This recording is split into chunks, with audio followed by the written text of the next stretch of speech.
ডেকে বললেন, ও মুসা, যখন সকাল হয়ে যাবে তুমি যেখানে অবস্থান করছো ওখান থেকে বেশ কিছুটা দূরে গিয়ে দেখবা একটা 3 রাস্তার মুখ পড়বে। ওই 3 রাস্তার মুখের কাছে তুমি দাঁড়িয়ে থাকবা। রাস্তার এক প্রান্ত থেকে দেখবা একজন ব্যক্তি তার সন্তান কোলে নিয়ে গুটি গুটি পায়ে রাস্তা দিয়ে অতিক্রম করে। ছোট্ট একটা বাচ্চা, সবে মাত্র কথা বলতে শিখেছে। ওই ব্যক্তিটি হলো জবানার সব থেকে বড় নাফরমান। হযরতে মুসা আলাইহিস সালাম সকালবেলা গুটি গুটি পায়ে ওই 3 রাস্তার মুখে দাঁড়ে যখন দাঁড়ালেন, দেখলেন সত্য সত্যই একজন ব্যক্তি বাপ তার সন্তানকে কোলে নিয়ে রাস্তার একদিক দিয়ে অপর দিকে হেঁটে যায়। নবী মুসাকে মহান আল্লাহ বললেন, মুসা, ওই যে বাপ যেটাকে তুমি দেখতে পাচ্ছ ওটা হলো জবানার সব থেকে বড় নাফরমান। নবী মুসা বললেন, আল্লাহ ঠিক আছে, আমি আমার জবানার সব থেকে বড় নাফরমান বান্দাটাকে আমি চিহ্নিত করে নিলাম। নবী মুসা আবার ওখান থেকে বাড়িতে ফিরে আসলেন। আবার যখন দুপুরের সময় আল্লাহর কাছে আবার দুখানি করে হাত তোলে মোনাজাত করে, আল্লাহ, আমি তো জবানার সব থেকে বড় নাফরমানকে দেখলাম, আমি এবার জবানার সব থেকে বড় এমনি করে ইমানদার মুমিন ব্যক্তিকে আমি দেখতে চাই। একইভাবে আল্লাহ পাক রব্বুল আলামিন তার মোনাজাত আল্লাহ কবুল করে নিলেন। ও মুসা, যাও, বিকাল বেলা ওই রাস্তার মুখের কাছে তুমি দাঁড়াবা। রাস্তার অপর দিক দিয়ে একজন ব্যক্তি হেঁটে আসবে। ওই ব্যক্তিটি জবানার সব থেকে বড় ওলি আর মাহবুব বান্দা। সাইয়্যিদিনা মুসা আলাইহিস সালাম এবার বিকালের সময় ওই 3 রাস্তার মুখের কাছে দাঁড়িয়ে রইলেন। এবার তিনি দেখলেন সকালবেলা যে লোকটা সন্তান কোলে নিয়ে রাস্তা অতিক্রম করলো, বিকালবেলা ওই সন্তান কোলে নিয়ে ওই পিতা আবার গুটি গুটি পায়ে একদিক দিয়ে অপর দিকে হেঁটে যায়। এবার মুসা বললেন, ও রব্বুল আলামিন, আল্লাহ, না না না, আমি তো জবানার নাফরমান বান্দা দেখতে চাই না। আমি তো এই ব্যক্তিটিকে দেখলাম সকালবেলা, এ তো জবানার বড় নাফরমান ছিল। এবার আমার আল্লাহ বললেন, মুসা, শুনে রাখো, যে ব্যক্তিটি জবানার সব থেকে বড় নাফরমান ছিল সকালবেলা, ওই ব্যক্তিটি এখন বিকালবেলা জবানার সব থেকে বড় ওলি আর মাহবুব বান্দায় পরিণত হয়ে গেছে। একবার জোরে জোরে বলুন সুবহানাল্লাহ। আল্লাহ, কেমন করে সম্ভব? এটা কেমন ভাবে হলো? সকালবেলা যে মানুষটি নাফরমান, বিকালবেলা ওই মানুষটি আল্লাহর ওলি মানুষ, মাহবুব মানুষ হলো। তো কেমন করে হলো? একটা প্রশ্ন থেকেই তো যাইবা। সকালবেলা বেঈমান, বিকালবেলা জবানার সব থেকে বড় ওলি মানুষ। নবী মুসা আলাইহিস সালাম এবার ব্যক্তিটিকে ডাকলেন, বাবা, এদিকে আসেন। আপনি কি এমন ভালো কাজ করেছেন যে আপনি এখন তো জবানার সব থেকে আল্লাহ পাকের বড় ওলি মানুষ? ওই ব্যক্তিটি তখন বলছেন, মুসা, শোনেন, আমার গোনা জীবনে অনেক বড়, অনেক অন্যায় কাজ, এমন কোনো অন্যায় নেই আমি আমার জীবনে তা করি নাই। আমি আজকে আমার নিষ্পাপ মাসুম শিশু বাচ্চা, সে সবেমাত্র কথা বলতে শিখেছে, আমি তাকে নিয়ে গেছিলাম। ওই যে দেখা যায় দূরে একটা বড় পাহাড় আছে, আমি ওই পাহাড়ের পদদেশে উঠেছিলাম।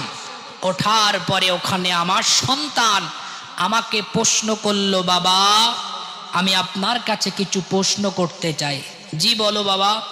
বলছে আব্বাজান, আমরা যেই পাহাড়ে উঠেছি এই পাহাড়ের থেকে বড় কি কিছু আছে পৃথিবীতে?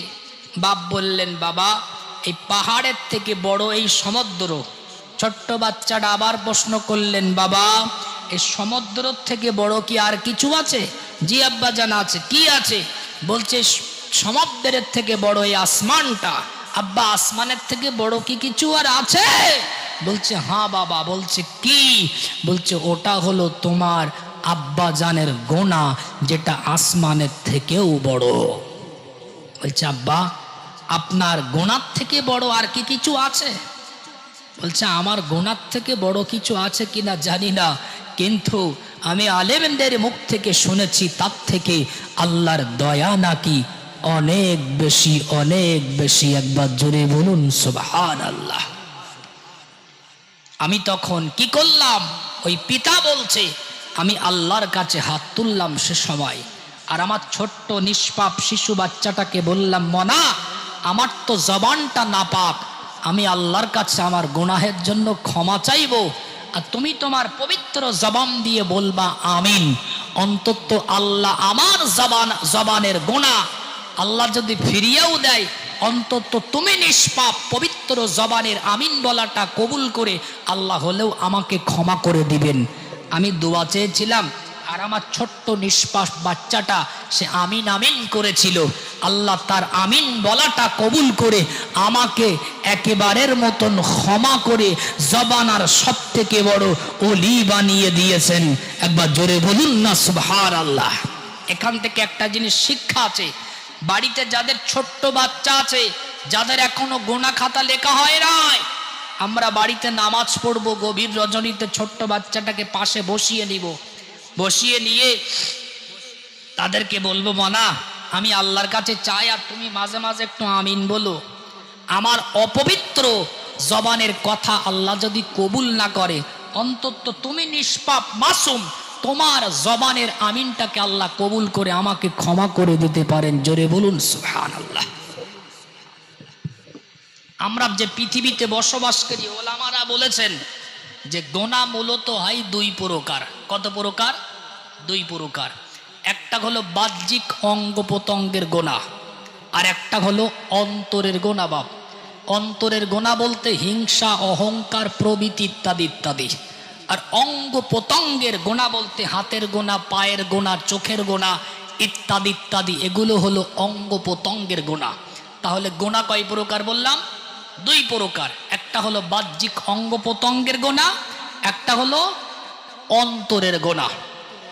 এই বাহ্যিক অঙ্গ প্রত্যঙ্গের গুনাহের মধ্য থেকে আমরা পৃথিবীর মানুষ সব থেকে বেশি অন্যায় করি, গুনাহ করি আমাদের ছোট্ট আকৃতি এই জবান দিয়ে। কথা কি ভুল বললাম বাপ?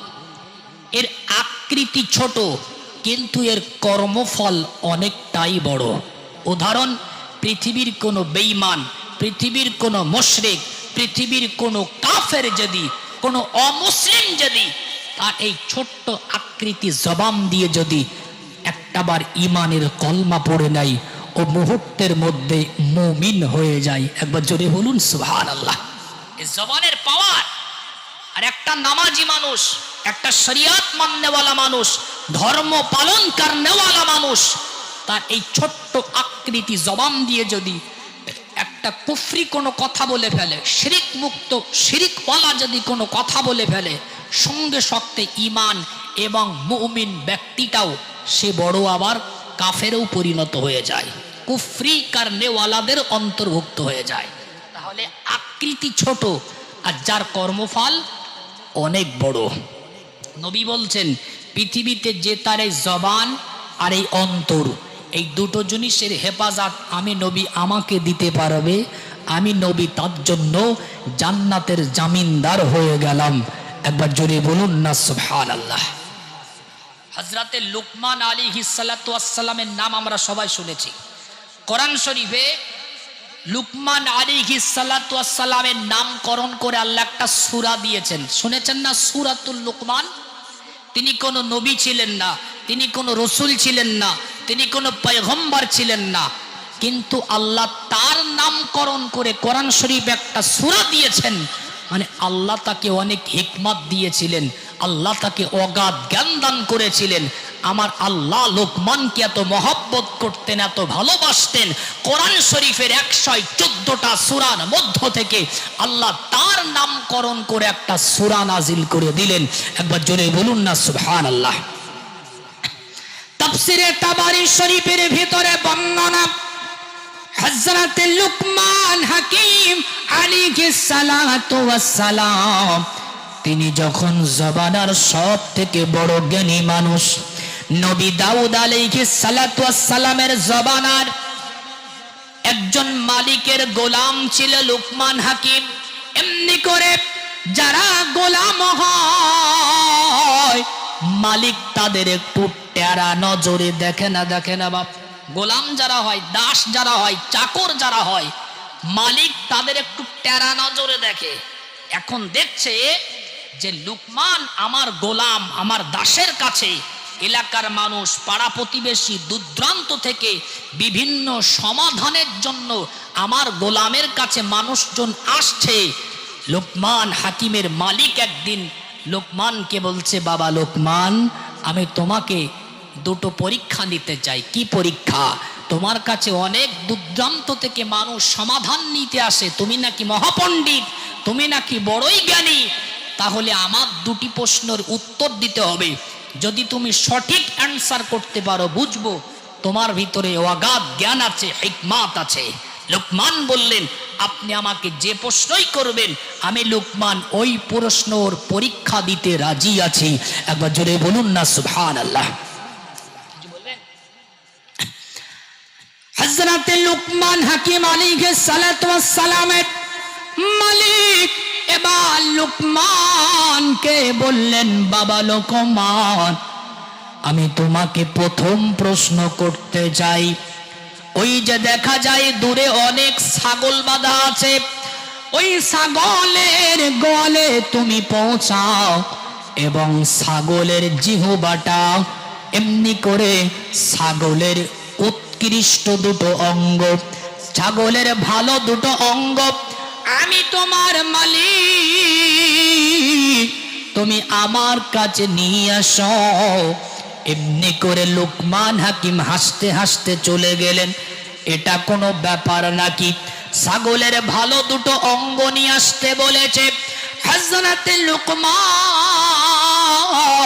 আলাইহিস সালাতু ওয়াস সালাম গুটি গুটি পায়ে একটা প্লেট নিলেন আর একটা ছুরি নিলেন, একটা ছাগল হালাল করলেন।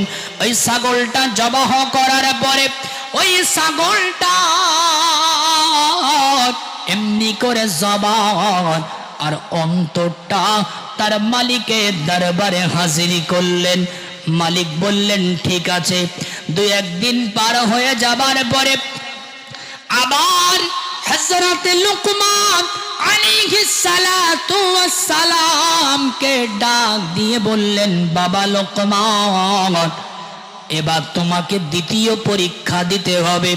ওই যে ছাগলের গোয়াল দেখা যায়, এবার তুমি ছাগলের গোয়ালে পৌঁছাও। এবার ছাগলের দুটো নিকৃষ্ট অঙ্গ, খারাপ দুটো অঙ্গ তুমি আমার কাছে নিয়ে আসো।